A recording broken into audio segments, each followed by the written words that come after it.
محترم سامعین، ہماری آج کی ویڈیو کا موضوع ہے ماہ محرم اور یوم عاشورہ پارٹ 2۔ ماہ محرم اور نوحہ۔ آپ کو معلوم ہے کہ ماہ محرم میں کئی لوگ ماتمی لباس پہن کر نوحہ اور ماتم کرتے ہیں اور سینہ کو بھی کرتے ہیں۔ ہمارے نزدیک یہ بھی ظلم ہی کی ایک قسم ہے جس سے منع کیا گیا ہے۔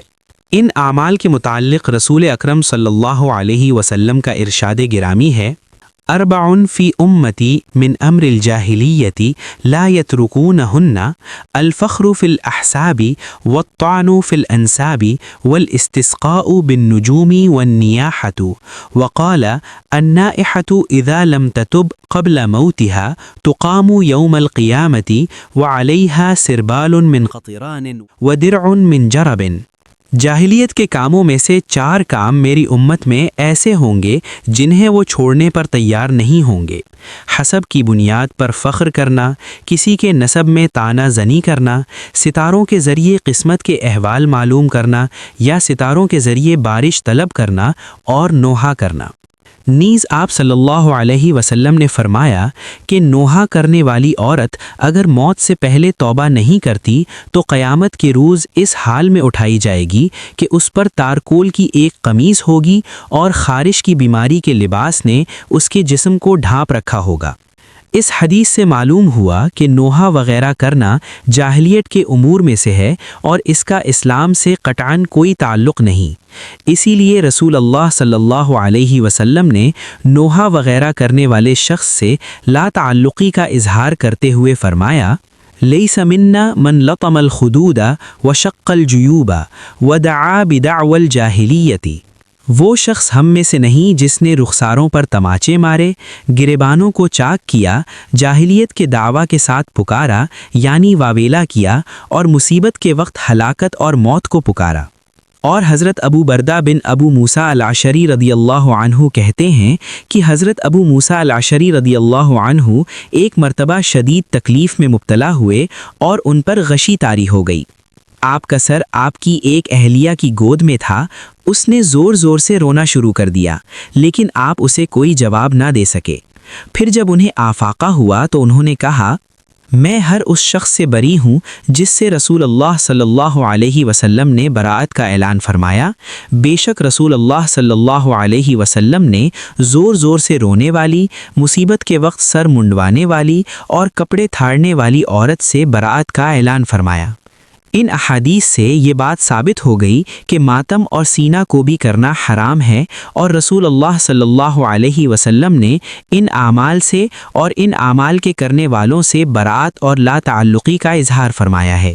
لہٰذا تمام مسلمانوں کو اس سے باز آ جانا چاہیے اور فوری طور پر ان سے سچی توبہ کرنی چاہیے۔ معزز سامعین، ماہ محرم میں نوحہ اور ماتم وغیرہ نواسۂ رسول حضرت حسین رضی اللہ عنہ کی شہادت کے غم میں کیا جاتا ہے، اور کون ہے کہ جس کو ان کی شہادت پر غم اور افسوس نہیں ہوگا؟ یقیناً ہر مسلمان کو اس پر حزن و ملال ہوتا ہے، لیکن جس طرح ہر صدمے میں صبر اور تحمل کا مظاہرہ کرنا ضروری ہے، اسی طرح حضرت حسین رضی اللہ عنہ کی شہادت پر بھی صبر اور تحمل کا ہی مظاہرہ کرنا چاہیے، نہ کہ نوحہ، ماتم اور سینہ کو بھی جیسے جاہلیت والے اعمال و افعال کا۔ اللہ رب العزت کا فرمان ہے: وَلَنَبْلُوَنَّكُمْ بِشَيْءٍ مِّنَ الْخَوْفِ وَالْجُوعِ وَنَقْصٍ مِّنَ الْأَمْوَالِ وَالْأَنفُسِ وَالثَّمَرَاتِ وَبَشِّرِ الصَّابِرِينَ الذين إذا أصابتهم مصيبة قالوا إنا لله وإنا إليه راجعون أولئك عليهم صلوات من ربهم ورحمة وَأُولَئِكَ هُمُ الْمُهْتَدُونَ۔ اور ہم تمہیں ضرور آزمائیں گے کچھ خوف و ہراس اور بھوک سے، مال و جان اور پھلوں میں کمی سے، اور آپ اے محمد صلی اللہ علیہ وسلم صبر کرنے والوں کو خوشخبری دے دیجئے۔ جنہیں جب کوئی مصیبت لاحق ہوتی ہے تو وہ کہتے ہیں ہم یقیناً اللہ ہی کے ہیں اور ہمیں اسی کی طرف لوٹ کر جانا ہے۔ ایسے ہی لوگوں پر اللہ تعالیٰ کی نوازشیں اور رحمت ہوتی ہے، اور یہی لوگ ہدایت یافتہ ہیں۔ صبر کرنے والوں کو اللہ تعالیٰ بغیر حساب کے اجر دیتا ہے۔ فرمان الہی ہے، انما يوفى الصابرون اجرهم بغیر حساب۔ صبر کرنے والوں ہی کو ان کا اجر بغیر حساب کے دیا جاتا ہے۔ اس میں کوئی شک نہیں کہ حضرت حسین رضی اللہ عنہ ایک جلیل القدر صحابی تھے۔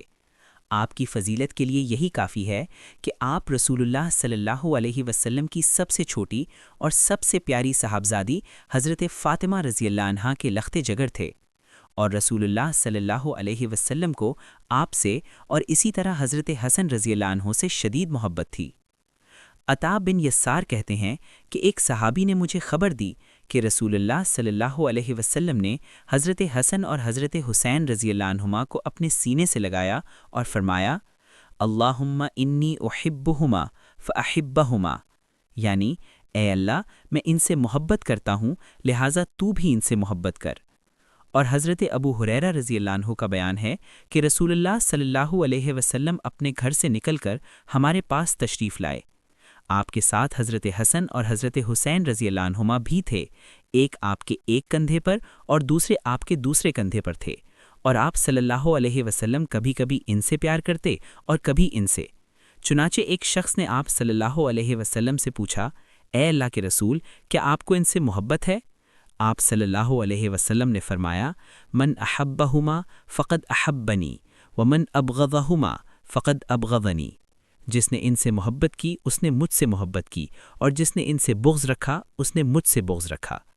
رسول اکرم صلی اللہ علیہ وسلم کو اپنے ان دونوں نواسوں سے کس قدر شدید محبت تھی، اس کا اندازہ آپ اس بات سے کر سکتے ہیں کہ رسول اللہ صلی اللہ علیہ وسلم اپنا خطبہ چھوڑ کر انہیں اٹھانے کے لیے ممبر سے نیچے اترتے، انہیں اٹھاتے اور پھر ممبر پر جا کر اپنا خطبہ مکمل کرتے۔ حضرت بریدہ رضی اللہ عنہ کا بیان ہے کہ رسول اللہ صلی اللہ علیہ وسلم خطبہ ارشاد فرما رہے تھے کہ اس دوران حضرت حسن اور حضرت حسین رضی اللہ عنہما نمودار ہوئے۔ انہوں نے سرخ رنگ کی قمیضیں پہنی ہوئی تھیں اور وہ ان میں بار بار پھسل رہے تھے۔ چنانچہ رسول اللہ صلی اللہ علیہ وسلم ممبر سے نیچے اترے، اپنا خطبہ روک دیا، انہیں اٹھایا اور اپنی گود میں بٹھا لیا۔ پھر آپ صلی اللہ علیہ وسلم انہیں اٹھائے ہوئے ممبر پر چڑھے۔ اس کے بعد فرمایا، اللہ تعالیٰ نے سچ فرمایا ہے کہ انما اموالکم و اولادکم فتنتن، بے شک تمہارے اموال اور تمہاری اولاد آزمائش ہیں، میں نے انہیں دیکھا تو مجھ سے رہا نہ جا سکا۔ پھر آپ صلی اللہ علیہ وسلم نے اپنا خطبہ مکمل فرمایا، اور حضرت عبداللہ بن عمر رضی اللہ عنہ سے پوچھا گیا کہ حالت احرام میں اگر کوئی آدمی ایک مکھی کو مار دے تو اس کا کیا حکم ہے؟ انہوں نے کہا، اہل عراق مکھی کے بارے میں سوال کرتے ہیں، حالانکہ وہ تو نواسے رسول صلی اللہ علیہ وسلم کے قاتل ہیں، اور رسول اللہ صلی اللہ علیہ وسلم نے فرمایا تھا، ہما ریحانتایا من الدنیا، یہ یعنی حسن اور حسین رضی اللہ عنہما دنیا میں میرے دو پھول ہیں۔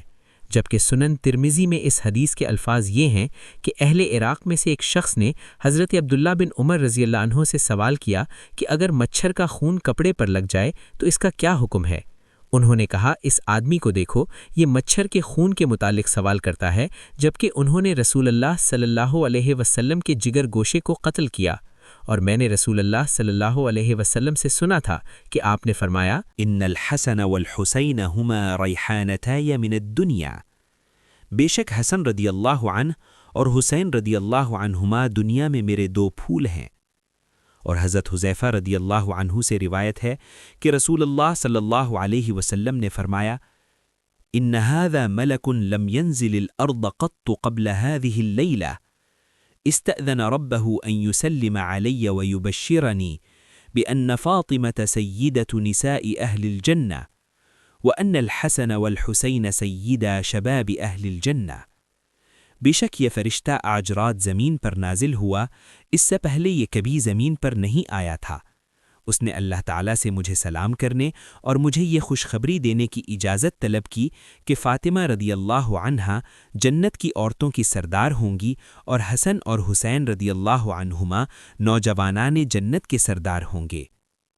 اور حضرت انس رضی اللہ عنہ کا بیان ہے کہ حضرت حسین بن علی رضی اللہ عنہما رسول اللہ صلی اللہ علیہ وسلم سے سب سے زیادہ مشابہت رکھتے تھے۔ ایک اور روایت میں ان کا بیان ہے کہ حضرت حسن رضی اللہ عنہ سے زیادہ کوئی اور آپ صلی اللہ علیہ وسلم کے مشابہ نہ تھا۔ ان دونوں روایتوں کو جمع کرتے ہوئے حافظ ابن حجر کہتے ہیں کہ حسن رضی اللہ عنہ آپ صلی اللہ علیہ وسلم کی زندگی میں اور حسین رضی اللہ عنہ آپ صلی اللہ علیہ وسلم کی موت کے بعد آپ سے مشابہت رکھتے تھے۔ عزیزان گرامی، ان تمام احادیث میں حضرت حسن اور حضرت حسین رضی اللہ عنہما کے فضائل ذکر کیے گئے ہیں، اور انہی احادیث کے پیش نظر ہم ان دونوں سے محبت کرتے اور اس محبت کو اپنے ایمان کا جزو سمجھتے ہیں، اور ہم اس بات کا اقرار کرتے ہیں کہ حضرت حسین رضی اللہ عنہ کی شہادت کا واقعہ انتہائی المناک اور افسوسناک واقعہ ہے، لیکن ہم اس پر نوحہ ماتم اور سینہ کو بھی کرنے کو ناجائز بلکہ حرام تصور کرتے ہیں، کیونکہ خود ہمارے پیارے نبی حضرت محمد صلی اللہ علیہ وسلم نے ایسے افعال کو حرام قرار دیا ہے، جیسا کہ ہم اس سے پہلے یہ بات احادیث کی روح سے ثابت کر چکے ہیں۔ لہٰذا اس واقعے پر سوائے صبر و تحمل کے اور کوئی چارہ کار نہیں۔ نیز یہ بات بھی یاد رہے کہ حضرت حسین رضی اللہ عنہ کی شہادت کے بارے میں حضرت جبرائیل علیہ السلام نے پہلے ہی رسول اللہ صلی اللہ علیہ وسلم کو آگاہ کر دیا تھا۔ حضرت ام سلمہ رضی اللہ عنہا کا بیان ہے کہ حضرت جبرائیل علیہ السلام نبی کریم صلی اللہ علیہ وسلم کے پاس حاضر ہوئے۔ اس وقت حضرت حسین رضی اللہ عنہ میرے پاس تھے۔ اچانک وہ یعنی حضرت حسین رضی اللہ عنہ رونے لگ گئے۔ میں نے انہیں چھوڑا تو وہ سیدھے آپ صلی اللہ علیہ وسلم کے پاس چلے گئے اور آپ صلی اللہ علیہ وسلم کے قریب جا کر بیٹھ گئے۔ حضرت جبرائیل علیہ السلام نے کہا، اے محمد صلی اللہ علیہ وسلم، کیا آپ ان سے محبت کرتے ہیں؟ آپ صلی اللہ علیہ وسلم نے فرمایا ہاں۔ تو حضرت جبرائیل نے کہا، بے شک آپ کی امت انہیں عنقریب قتل کر دے گی، اور اگر آپ چاہیں تو میں آپ کو اس سرزمین کی مٹی دکھلا دوں جس پر انہیں قتل کیا جائے گا۔